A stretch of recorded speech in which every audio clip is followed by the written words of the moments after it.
Hey guys, remember to check out our saber shop Fantasy Sabers. It's the first link in the description. On the cold night of Order 66, Anakin Skywalker's life had changed forever. He began as a young boy on Tatooine, set with hopes and dreams for the future, of one day freeing his mother and giving her the life she had always wanted. He was compassionate, driven, and a kind boy. Over the course of a decade, one man instilled in him all of the wrong qualities a being could possess. And now, Anakin marches the halls of his former home, slaughtering his family, displaying zero mercy for those around him, and gaining absolute vengeance. He was unstoppable, the most powerful man in the galaxy. Anakin justified this by saying he was doing it for Padme, to save her. But the second he let the dark side consume him, his motivations became ambiguous, and he blindly followed his hate. His rage was at its peak, slicing down Padawans and masters alike. This was his life now, and as he moved away from a squad of clones, he marched towards the council chambers. He scoffed at the thought of it, remembering Master Windu, how he rejected him being the rank of master, even how he tried to forbade him from being trained. As the doors slid open and Anakin walks in, his gaze travels to a young class of younglings. 20, maybe 30 of them hiding scared behind the council seating. They whimpered in fear as one youngling strode forward, asking Master Skywalker what they were going to do. Anakin froze in place, not understanding what was happening. As his reply was silence, another begged for Anakin to save them. They pleaded, their cries of agony piercing through his skin and causing him to shuffle. As Anakin looked down upon these kids, he thought of Padme. He thought of his unborn child. If he killed these children, then what kind of father was he? Anakin's mind split open and he fell to his knees. He screamed in pain, realizing the grave mistake he had made. He knows he is wrong and that he has to do whatever he can to save these children. For Padme, for his unborn child, and even for him. At this moment, Anakin Skywalker turned back to the light. The younglings surround Anakin as they wait for his instructions. But before Anakin can speak, the doors slide open as a small group of clones enter, their blasters primed at the ready. They ask Master Skywalker what his orders are, but Anakin simply ignites his blade and throws it at the trooper's head before using the force to remove the other blaster and allowing his saber to travel into their skull. Anakin and the younglings leave the council chambers. The Chosen One knows he has to get these children to safety. This is a scene of horrors and no place for them. Together, they all head for the exit, fighting off clones along the way. Having Skywalker as a guardian was resourceful. His battle intellect and innate power proved extremely valuable. Along the way, they found allies, protecting Kelleran Beck from blaster fire and saving Shakti and her quarters. Even a temple guard joined them. They get out of the temple and Anakin leads them to the only place he can think of, Padme's apartment. As they arrive, the senator watches a dozen young Jedi arriving in their home and she doesn't know what to think. She had been watching the smoke and the flames from her large window, but knew nothing about what had happened. Anakin's guilt was palpable and he had to tell his wife what happened. He gave her a hug as he told her the most devastating news any wife could hear. Anakin was a murderer. But he also mentions how he has chosen the light, realizing his mistakes and how his quest to save her drove him down a path of evil. Padme is terrified, but she can see the regret in his eyes and knows they can discuss this later. For now, Padme calls Bail Organa and he, along with other Jedi sympathizers, come to help. In a strange way, Anakin and Padme weren't hiding their relationship from Kelleran or Shakti, and the younglings were too young to understand what was happening. Anakin knew it didn't matter. The Jedi Order as they knew it was over. Beck and T had no inclination that Anakin was the perpetrator, and believed that he simply survived the chaos as they did. Padme would take the children and ensure they are safe, removing their fear and pain. She had turned her apartment into a child-friendly space, knowing that she was almost due. There were toys and playsets all over the place, even common toys found at the Jedi Temple, which you can only activate with the Force. She knew that the child would be Force sensitive because of Anakin's power. The children calmed down as they began playing. Hey guys, make sure to check out our saber shop Fantasy Sabers for the best NeoPixel sabers on the market. We have a bunch of perfect replicas and other insane Padawan sabers for sale. Check them out on our website, first link in the description below, and grab your own one today. Organa and other senators, Jedi sympathizers, arrive at the apartment as they discuss their next moves. They had to return to the temple and save as many Jedi as they could. This was their highest priority, and so, under the cover of darkness, they slipped back into the temple. They moved carefully through the smoke-filled corridors, using every hidden route and passageway that Anakin knew. They found Jedi scattered throughout the temple, some hiding, others injured and trapped. Anakin used the Force to lift beams and debris, freeing Jedi who had been pinned down. As they moved deeper into the temple, they found a group of young Padawans cornered in a training room, using whatever they could to fight back against the advancing clones. Anakin, Kelleran Beck, and Shakti stepped in,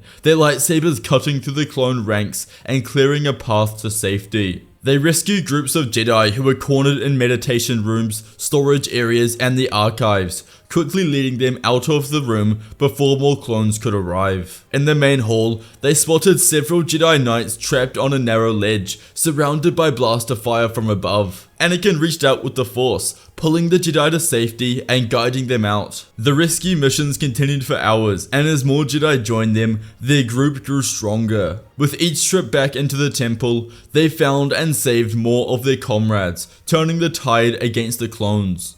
The temple was still a dangerous place, filled with constant threats, but they pressed on, determined to save as many lives as possible. This was very successful, and dozens of Jedi had been saved. The injured were taken back to Padme's apartment to be hidden and tended to, and the able fighters remained in the temple and risked their lives to save more Jedi.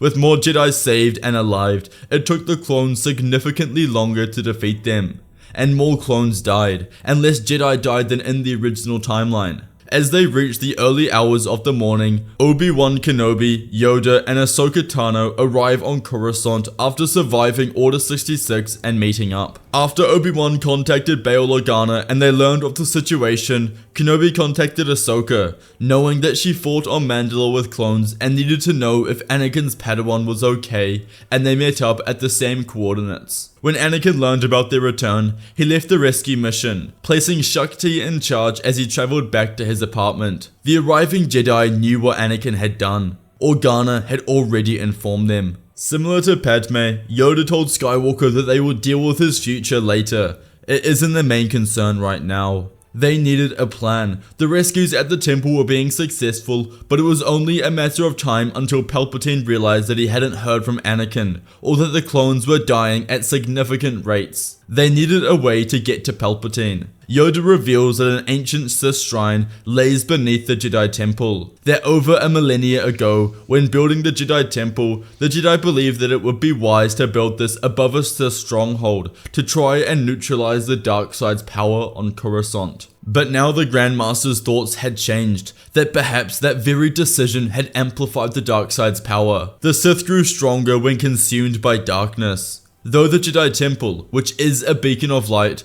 would stop this amplification of Palpatine's power. But now, the Jedi Temple is destroyed. Sidious can safely increase his strength from the Sith shrine. Kenobi asked Yoda what he is suggesting, to which Yoda responds that they will need to cleanse the shrine and remove the dark side's power. This will neutralize Palpatine. They leave and travel the streets of Coruscant. Only Yoda, as Grand Master of the Order, knew the secret passageways to get under the Jedi Temple, and to the entrance of the shrine. They had to be cautious. Thousands of clones roamed the streets and filled the temple. The citizens were still confused and unaware of what was happening. All they knew was that the Chancellor had named the Jedi as traitors and that the war was over. But no one truly knew what that meant. As they arrived at the Jedi Temple, they went to the entrance of the council chambers instead of going up. Yoda imprinted a special code with the Force into the walls, and the elevator went down, not up. As they breached the surface, the Jedi could see the massive shrine below them, almost the same size as the temple, yet covered in Sith text and cascaded with a crimson glow. As the Jedi stepped into the shrine, the space around them began to shift and change like a living maze, twisting corridors and walls moving on their own. Each Jedi faced a personal test, confronted by visions of their deepest fears. Anakin saw himself as Darth Vader, a dark and terrible figure, haunted by all he had done and what he might do if he had failed. Obi-Wan and Ahsoka faced their own fears, visions of lost battles, moments of doubt and personal failures. Ironically, Yoda didn't receive any visions. He was already living his greatest fear,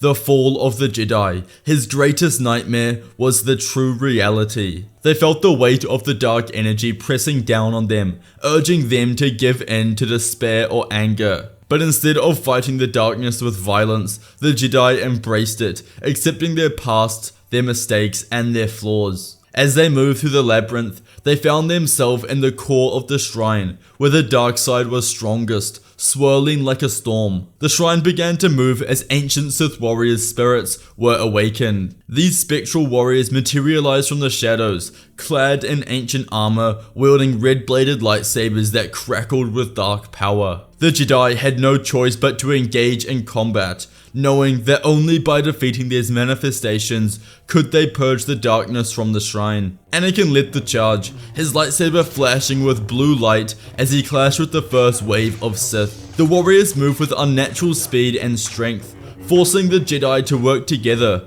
forming a tight circle to protect one another. Yoda leaped through the air, spinning and flipping, his green blade slicing through phantoms with precision. But these were no ordinary enemies. Every time a Sith spirit was struck down, it seemed to rise again, more powerful and relentless. Anakin focused his mind, feeling the light swell within him as he called out to his comrades through the Force. Together, they unleashed a powerful burst of the Force, overwhelming the spirits one by one. As the last of the Sith warriors dissolved into nothingness, a brilliant light filled the shrine, and the darkness that had once filled it vanished. The Jedi stood victorious, having defeated the ancient guardians and cleansed the temple of the darkness. Palpatine would feel this in his heart, miles above the Jedi.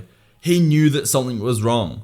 Anakin, Obi-Wan, Ahsoka, and Yoda made their way back towards the Jedi temple above. As they exited the elevator, they saw dozens of Jedi fighting against the clones. Locating Kelleran Beck, Ahsoka asked for an update on how the rescue mission is going. It had been very successful, and although Beck didn't know the exact numbers, he believed they had saved around 100 Jedi.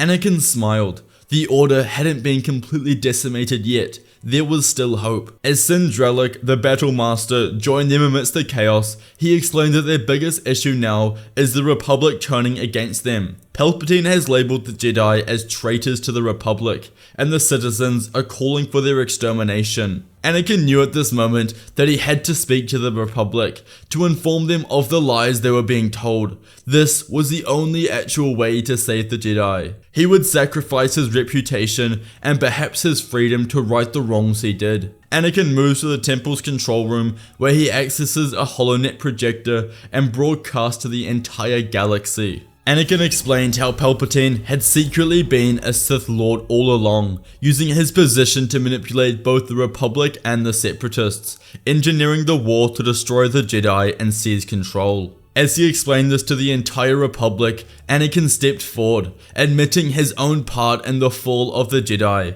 confessing how he had been deceived by Palpatine's lies and how he became his dark apprentice, originally leading the attack upon the Jedi. As he said this, the other Jedi, like Beck and Drellic, gasped, anger and hate dueling them. But Anakin assured him that this wasn't him anymore, and he wouldn't let Palpatine get away with this. Palpatine has tried to say that the Jedi are traitors, and although the Jedi aren't perfect, all they have done is try to protect the Republic. He spoke of the Sith's desire for absolute power and the darkness that lay behind Palpatine's heart. He urged those listening to look at what had happened, the sudden betrayal of the clones, the swift consolidation of power, and to see truth for themselves. As the message spread, it began to stir doubt and fear in Palpatine's supporters and rally those who still believed in freedom and justice, igniting the first sparks of resistance against the new empire. Although not everyone believed it, a great proportion of citizens did. Anakin was the poster boy for the Jedi Order,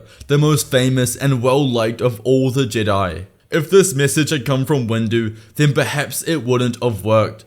But because it was Anakin, many rallied and took a stance against the Empire. When the Jedi left the temple, they saw thousands of citizens protesting and rioting, calling for Palpatine's resignation and arrest. It was chaos, and the Republic was on the verge of a civil war, unless they could quickly resolve and arrest Palpatine. The surviving Jedi from the temple engaged the troopers outside, and they made their way towards the Republic Executive Building. Anakin, Obi-Wan, Yoda, and Ahsoka marched first. They went to Palpatine's office. He was their task. This was their time. They had to fight him now. They arrive in Palpatine's office to see him terrified, watching the carnage from his window and not understanding where everything went wrong. It was Anakin. If he hadn't turned back to the light, he would have won. As the Jedi entered, Palpatine's hate reached its peak, and his resolve to slaughter each of the Jedi in front of them rose. But his power and connection to the dark side was tainted ever since they destroyed the shrine in the depths. Coruscant now stood as a beacon of light, and those who wielded the light had a greater connection to the Force. The fight began as Palpatine ignited two sabers and swung for the Jedi. He maneuvered through the battle, clashing his blades against Anakin, and as Yoda leaped above. Quickly, Ahsoka was hit with Force lightning and removed from the battle. But this only fueled Anakin's resolve, who pressed forward, slashing at Sidious and directing his Form 5 fighting style. Palpatine was no match. With Yoda moving at immeasurable speed, Kenobi posing the greatest defense of any Jedi, and Anakin's brute strength and connection to the Force. There was no way to kill any Jedi. Eventually, Palpatine falters, and Anakin pierces his heart, killing him. With Palpatine's death, the Jedi win.